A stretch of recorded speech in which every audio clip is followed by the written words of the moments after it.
오늘 우리에게 주시는 생명의 말씀은 누가복음 17장 11절에서 19절 말씀입니다. 할렐루야. 우리 예루살렘 찬양대 늘 은혜로운 찬양 너무 감사합니다.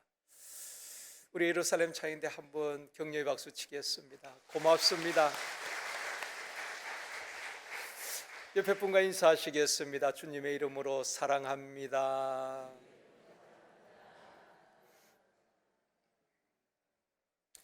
다시 한번요, 이 시간 은혜 받읍시다.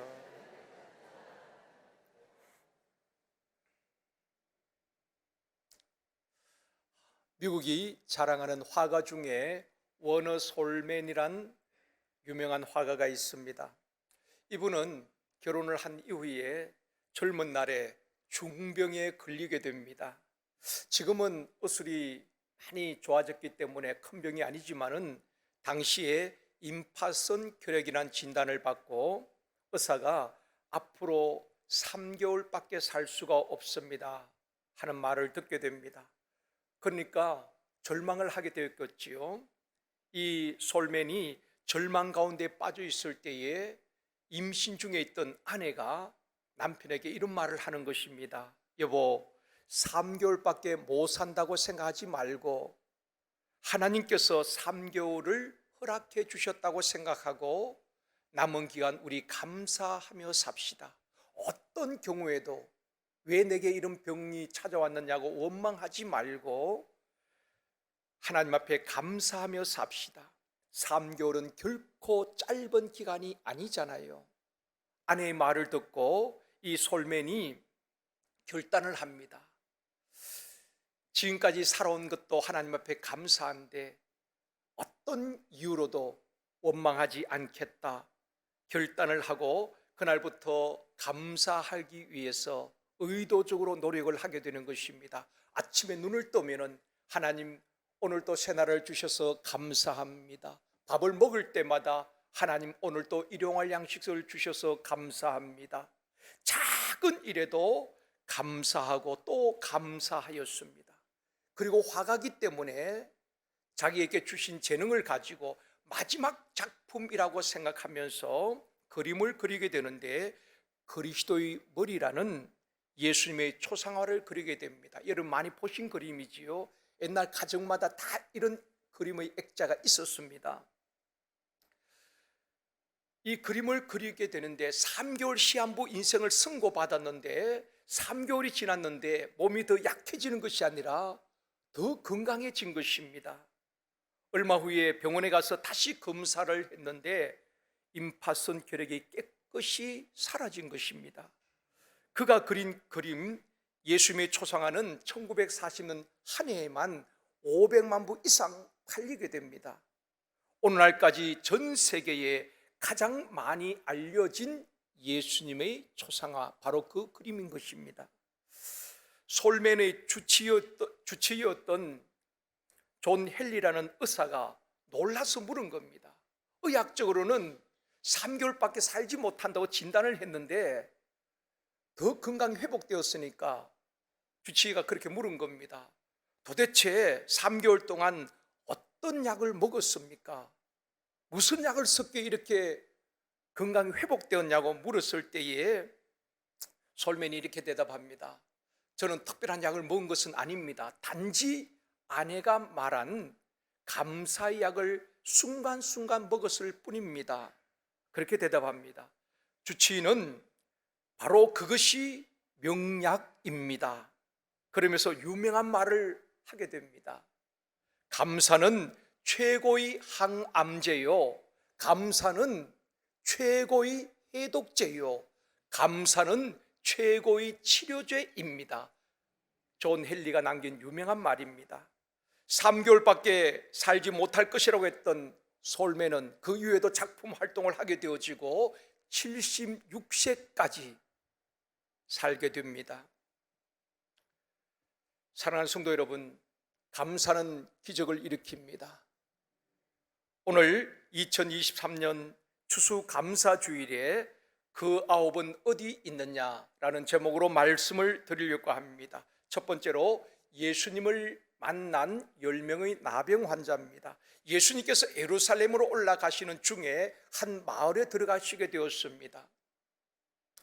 그곳에서 나병 환자 10명을 만나게 되는데 옛날 개혁 성경에는 문둥병자라고 번역을 했습니다. 개혁 개정에는 나병 환자라고 이렇게 번역이 되어 있습니다. 모세 율법에 의하면은 나병은 전염병이기 때문에 나병으로 판명이 되어지면은 다른 사람과 함께 살 수가 없습니다. 가족들과도 격리되어야 하고 이웃들과 떨어져서 산속이나 아니면 동굴에서 살아야만 했습니다. 우리가 코로나 때 그랬잖아요. 코로나 확진이 되면은 가족들과 다 격리되어야만 했던 것처럼 나병 환자는 격리되어서 살아야만 했습니다. 오늘 본문 12절 말씀입니다. 같이 읽습니다. 한 마을에 들어가시니 나병 환자 10명이 예수를 만나. 이 나병 환자가 예수를 만나게 되는 것입니다. 우리가 한평생 살면서 수많은 사람을 만나고 또 헤어지게 되는 것입니다. 누구를 만나느냐 하는 것 참 중요합니다. 우리 인생에 하나님의 축복은 만남을 통해서 오는 것입니다. 잘못된 만남은 아픔과 상처를 받기도 합니다. 또 잘못된 만남은 생명을 잃기도 하고 물질적 손해를 보기도 합니다. 예를 들어서 시험 든 사람, 부정적인 사람을 만나면 안 좋은 영적 영향을 받게 되는 것입니다. 또 사기꾼이나 강도를 만나면 돈 빼앗기고 생명까지 빼앗기는 경우도 있습니다. 그런가 하면은 좋은 사람, 기도하는 사람, 성령 충만한 사람을 만나면은 영육간에 유익한 것입니다.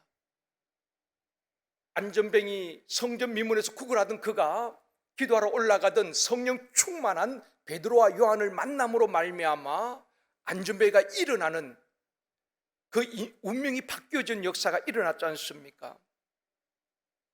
우리 자녀들과 손주들이 좋은 사람이 되어지고 또한 좋은 사람을 만나는 복이 있기를 주님의 이름으로 축원합니다. 사람이 사람을 만나면 역사가 일어나지만 사람이 하나님을 만나면 기적이 일어나고 운명이 바뀐다는 말이 있습니다. 좋은 사람을 만나는 것도 중요하지만 최고의 축복은 하나님을 만나는 것입니다. 성경에 보면 우리 하나님을 만난 사람들 보십시오. 그들의 가치관이 바뀌어지고 그들의 인생이 바뀌어진 것을 보게 되는 것입니다. 좋게 다 바뀌어지게 되지요. 주님을 만나면은 자녀들의 문제, 가정의 문제들이 해결되어집니다. 주님을 만나면은 인생이 바뀌어지는 것입니다. 나병 환자 10명은 사람들과 격리되어서 외롭게 살아가는 사람들입니다. 그들이 주님을 만남으로 말미암아 그들의 운명이 바뀌어지는 것을 보게 됩니다. 당시 나병에 걸리면은 산속에 움막을 짓고 살거나 아니면 동굴에 살아야만 했습니다. 사랑하는 가족들과 함께 할 수 없었고 외롭게 질병과 투병하면서 살아야 했습니다. 그들은 감사와는 거리가 먼 사람입니다. 그들이 밖으로 나올 때는 머리를 다 풀어헤치고 나는 부정한 사람입니다. 나는 부정한 사람입니다. 자신이 나병 환자임을 알려야만 했습니다. 그렇게 소리를 치면은 다른 사람들이, 건강한 사람들이 저 사람은 환자구나, 나병에 걸렸구나 가까이 하지 않습니다. 오늘 본문에도 보면은 예수님이 오셨는데 이 나병 환자들이 예수님을 가까이 할 수가 없었습니다. 그래서 멀리 서서 외치는 것입니다. 오늘 본문 12절 13절 말씀입니다. 같이 읽습니다. 한 마을에 들어가시니 나병 환자 10명이 예수를 만나 멀리 서서 소리를 높여 이르되 예수 선생님이여 우리를 불쌍히 여기소서 하거늘. 나병 환자가 가까이 할 수 없기 때문에 멀리 서서 소리를 지르는 것입니다. 예수 선생님 우리를 불쌍히 여기소서. 부르짖는 것입니다. 하나님의 역사는 하나님을 찾고 부르짖는 데서 시작이 되어지는 것입니다. 10명의 나병 환자들이 우리가 고침받았으면 좋겠다 생각만 한 것이 아닙니다. 그들에게 주어진 기회를 놓치지 아니하고 주님께 소리 높여 부르짖는 것입니다. 예수 선생님, 우리를 불쌍히 여겨 주시옵소서. 여러분, 하나님께서 우리를 불쌍히 여겨 주셔야 되는 것입니다. 기도에 대해서 비유로 말씀을 하셨죠. 바리새인들은 어떻게 기도합니까? 그들은 하나님 앞에 우리는 일주일에 2번씩 금식하고 11조를 드리고 자신들의 의를 드러냅니다. 그런데 세리는 감히 눈을 들어 하늘을 우러러 보지도 못하고 주여 나는 죄인입니다. 나를 불쌍히 여겨 주시옵소서. 우리 주님께서 누구와 같이 기도하라 그랬습니까? 세리와 같이 기도하라고 말했습니다. 기도는 우리의 의를 드러내는 것이 아니라 하나님의 긍휼을 구하는 것입니다. 가정의 문제, 자녀의 문제, 내 개인의 문제, 노후 문제를 가지고 주여 나를 불쌍히 여겨 주시옵소서. 주님 앞에 긍휼을 구하는 겁니다. 나병 환자 10사람은 주님 앞에 우리를 불쌍히 여겨 주옵소서 그렇게 외치는 것입니다. 우리가 인생을 살면서 얼마나 많은 문제들이 있습니까? 나는 아무 문제가 없다고 할 사람 아무도 없을 것입니다. 가정에도 문제가 있고 자녀들의 문제가 있고 직장이나 사업장에도 문제가 있습니다. 영적인 문제, 건강의 문제, 염려하고 근심만 한다고 해결되는 것은 아닙니다. 우리가 부르짖어야 되는 것입니다. 주여 나를 불쌍히 여겨 주시옵소서. 주여 우리 자녀들을 긍휼히 여겨 주시옵소서.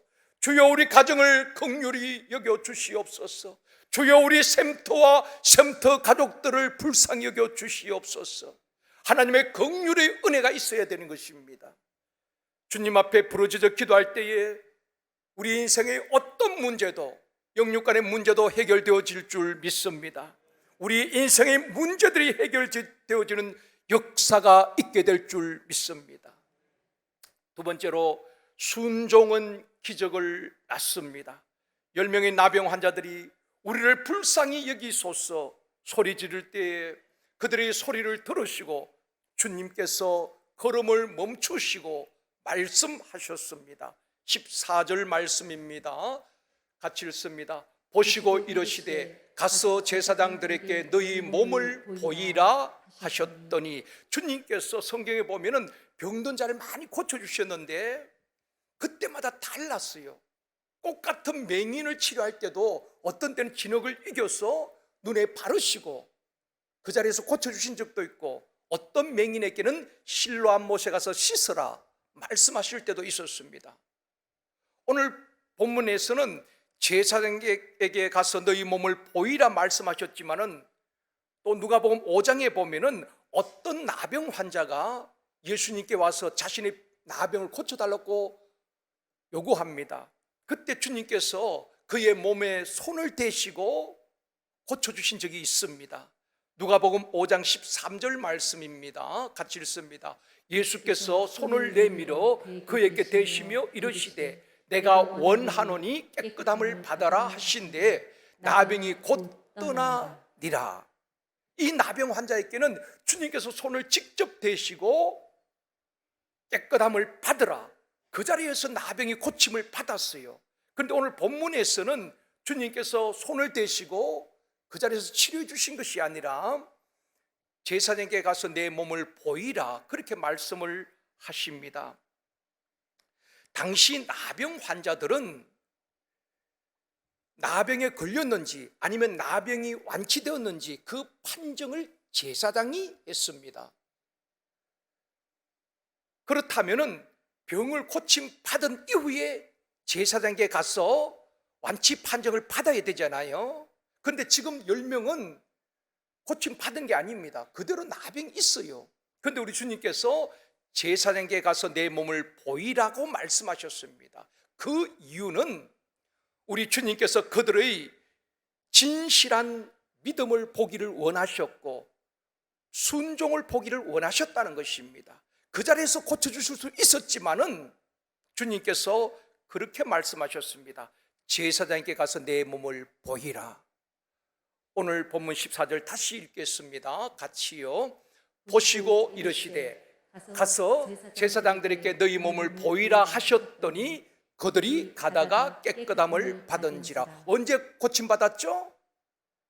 그들이 제사장에게 가다가 깨끗함을 받은 것입니다. 우리 주님은 순종하는 자에게 역사하시는 것입니다. 말씀에 순종하여 가다가 보니까 자신들의 몸이 치료되는 것을 느꼈고 발견하게 되는 것입니다. 사랑하는 성도 여러분, 성경의 모든 기적은 순종할 때 일어나는 것입니다. 여러분 성경에 보십시오. 주님이 말씀하실 때에 그대로 순종할 때에 기적들이 일어났습니다. 요단강이 갈라지는 기적도, 여리고성이 무너지는 기적도, 가나 혼인 잔치집에서 물이 포도주로 변화된 기적도, 모든 성경 속의 기적은 순종할 때에 일어났다는 것입니다. 어떤 가정에 아내 집사님은 참 믿음이 좋았는데 남편은 교회를 나가지 않았어요. 남편은 참 술을 너무 좋아하셔가지고 이틀에 한 번꼴로 술을 드시고 오시는 것입니다. 당연히 부인 집사님은 그게 싫은 겁니다. 술 냄새도 싫고, 그래서 늘 잔소리하게 되어지고 때로는 그것 때문에 다툼이 일어나기도 했습니다. 그런데 어느 주일날 목사님이 설교를 하시는데 그런 말씀하시는 것입니다. 항상 기뻐하라, 쉬지 말고 기도하라, 범사에 감사하라. 이 말씀을 설교하시면서 우리 성도들은 어떤 상황에서도 기뻐해야 되고 어떤 상황에서도 기도해야 되고 어떤 경우에도 범사에 감사하는 것이 하나님의 뜻입니다. 성도들은 하나님의 뜻을 따라 살아야 합니다. 그렇게 말씀을 선포하시는데 집사님이 그래, 내가 그렇게 살지 못했지만은 지금부터는 범사에 감사하며 기도하며 그렇게 살자 마음의 결심을 한 것입니다. 그런데 그날 밤에도 남편이 술을 마시고 들어오셔가지고 이렇게 누워서 침대에 누워서 그냥 잠이 든 것입니다. 전에 같으면은 잔소리도 하고 불평했을 텐데 그 말씀에 순종하기 위해서 지금까지 남편을, 술 마신 남편이 때로는 미웠거든요.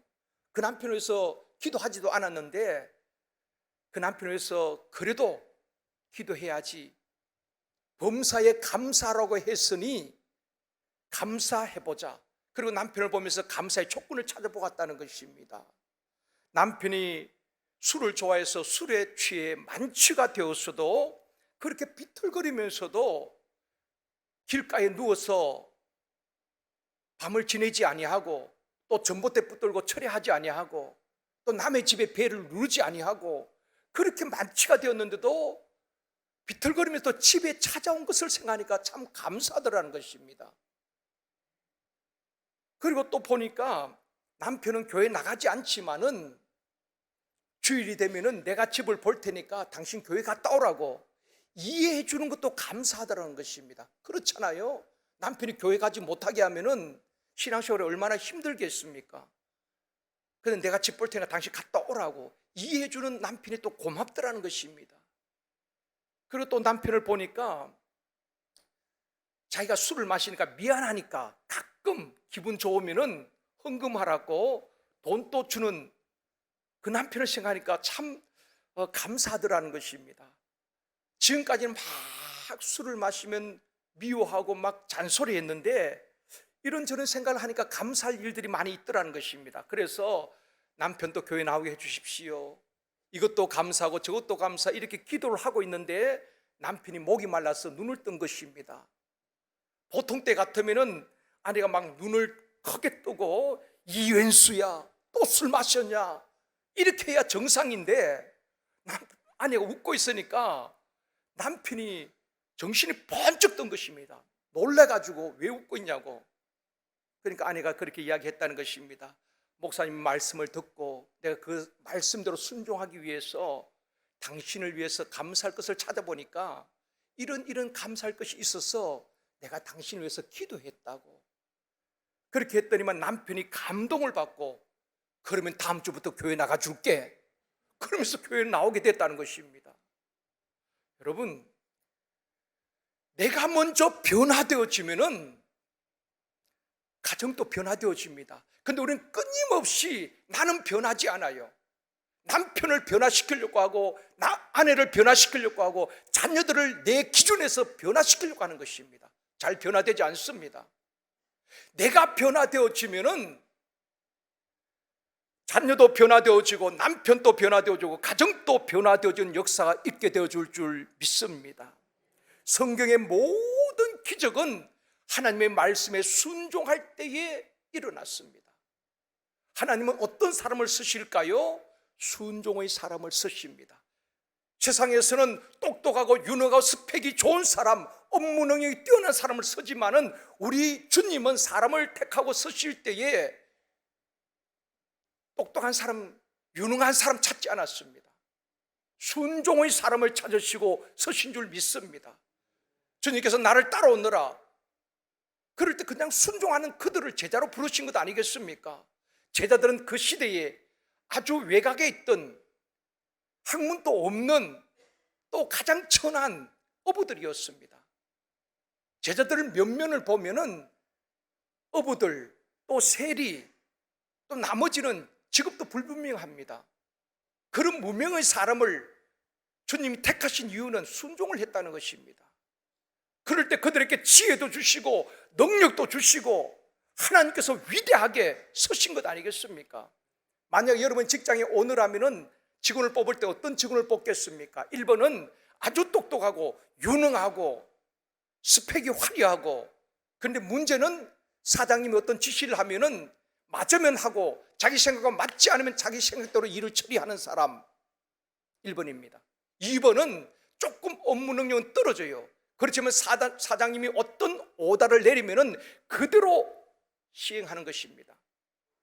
어떤 사람을 쓰겠습니까? 아마 후자를 쓰지 않겠습니까? 저도 마찬가지입니다. 똑같은 사람이라면 순종의 사람을 쓸 겁니다. 우리 하나님은 순종하는 사람을 택하시고 그들에게 능력을 주시고 쓰시는 것입니다. 사랑하는 성도 여러분, 우리 모두 하나님의 말씀에 순종하여 우리가 먼저 변화되어지고 하나님의 역사를 경험하는 저와 여러분이 되어지기를 주님의 이름으로 축원합니다. 세 번째로 그 9은 어디 있느냐? 10명이 다 고침을 받았습니다. 10사람이 다 깨끗함을 받았습니다.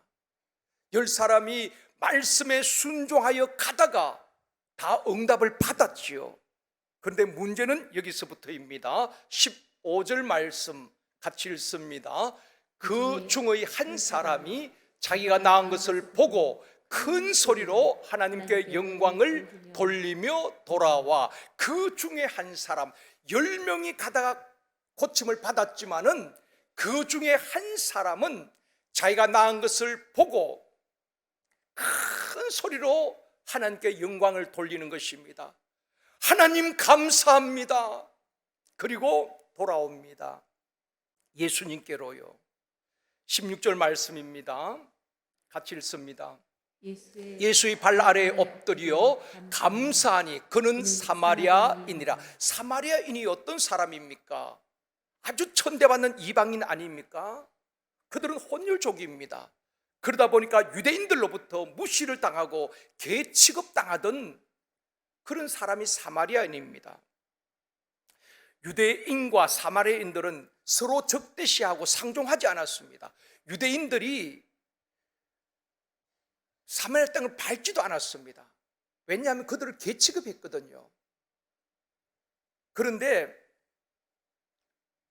나병 환자들은 함께 어울려서 생활할 수밖에 없었습니다. 유대인이든 사마리아인이든 나병에 걸리면은 동굴이나 움막에서 같이 생활을 했습니다. 그렇지 않으면 건강한 사람들은 서로 상종하지 않았거든요. 그런데 오늘 성경에 보면은 10명이 다 나음을 입었는데 그 중에 한 사람이 돌아와서 예수님께 감사했는데 그 사람은 사마리아 사람이라. 그렇게 성경에서 말씀하고 있습니다. 성경학자들은 이렇게 해석을 합니다. 예수님께 돌아와 감사한 한 사람이 사마리아 사람이라고 밝힌 것을 볼 때에 나머지 9명의 나병 환자들은 유대인이었을 것이다. 그렇게 해석을 하고 있습니다. 우리에게 어떤 메시지를 주고 있습니까? 개 취급당하던 사마리아 사람, 사람들로부터 무시당하던 사마리아 사람, 사람 대우를 받지 못하던 사마리아 사람, 그 한 사람만이 주님께 돌아와서 감사하였다. 그렇게 말씀하고 있습니다. 17절 말씀 보시겠습니다. 같이 읽습니다. 예수께서 대답하여 이르시되 10사람이 다 깨끗함을 받지 아니하였느냐? 그 9은 어디 있느냐? 주님의 아픈 질문을 하고 있습니다.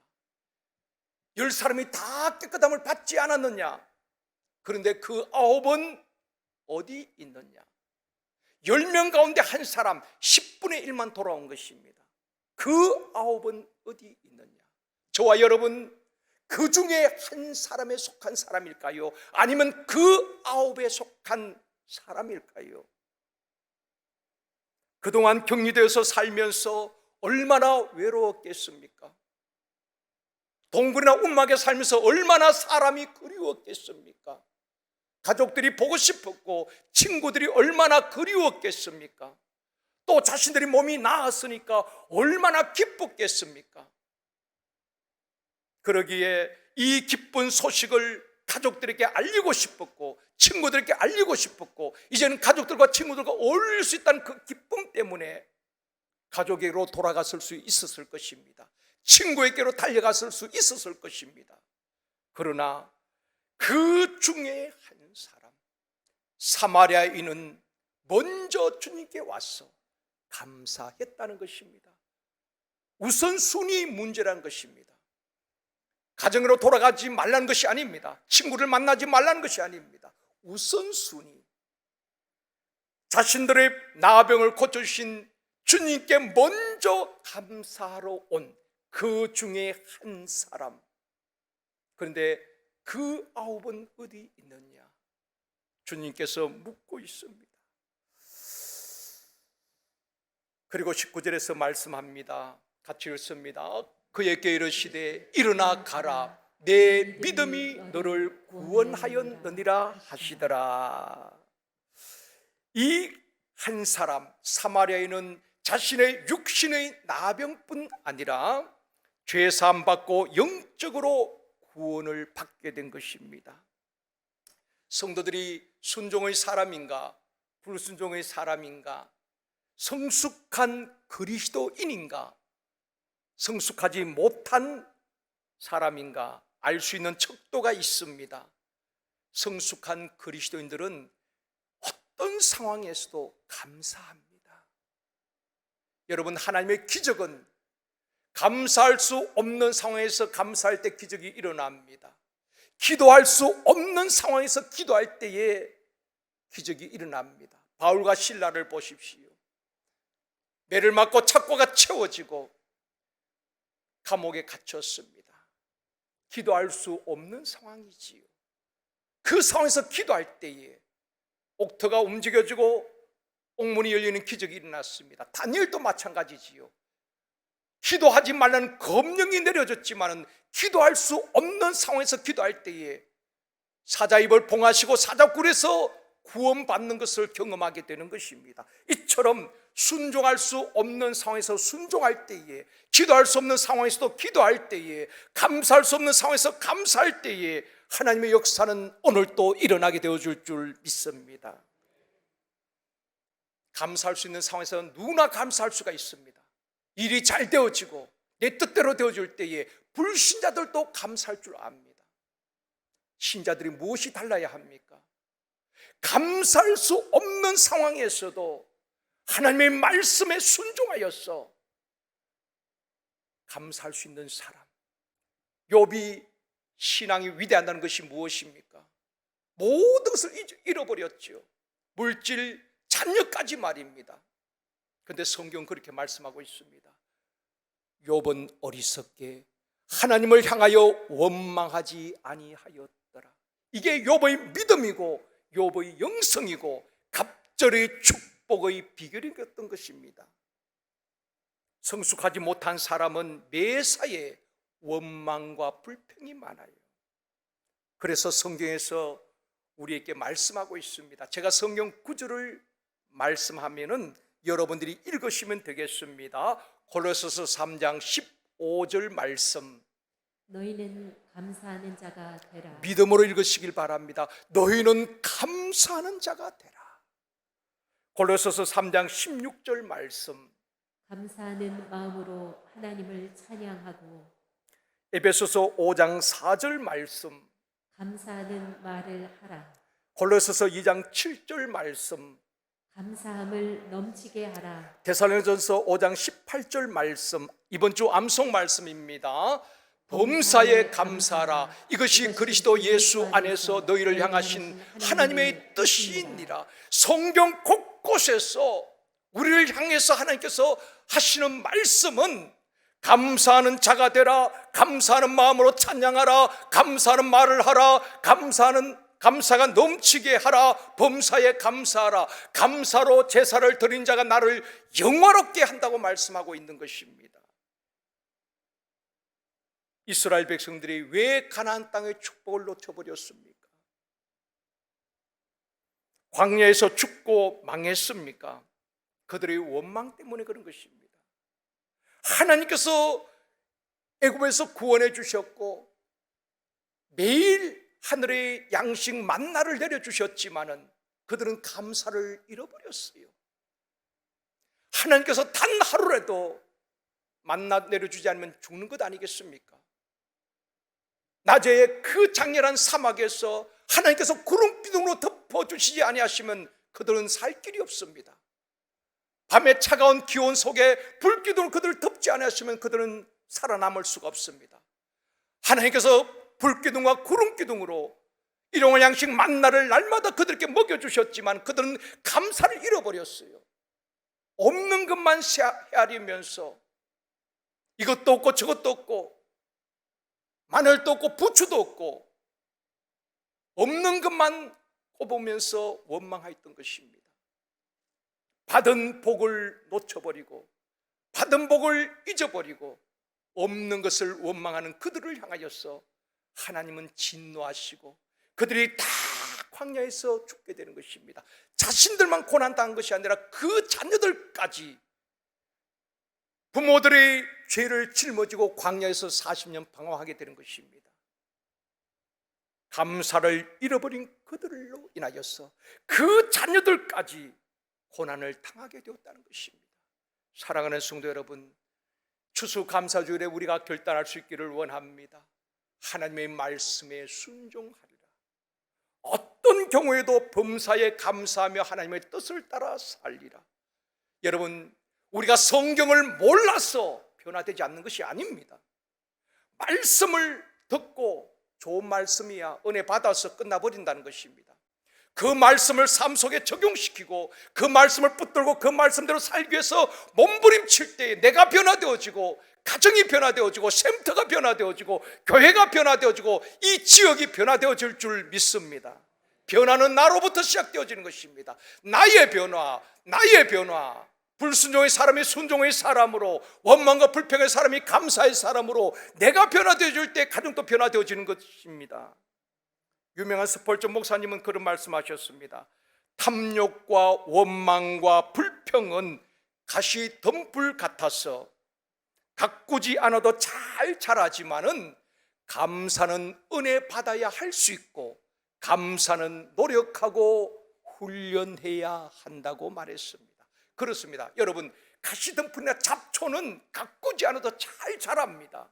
그러나 감사는 은혜 받아야 감사할 수가 있습니다. 모든 것을 당연시하지 아니하고 모든 것이 은혜임을 알 때에 오늘 내게 생명이 있음도 하나님의 은혜임을 알 때에 우리는 감사하게 되는 것입니다. 오늘 이 한 날 내 인생의 최초의 날인 동시에 최후의 날인 이 날을 감사하며 살게 되는 것입니다. 말씀을 맺겠습니다. 사랑하는 성도 여러분,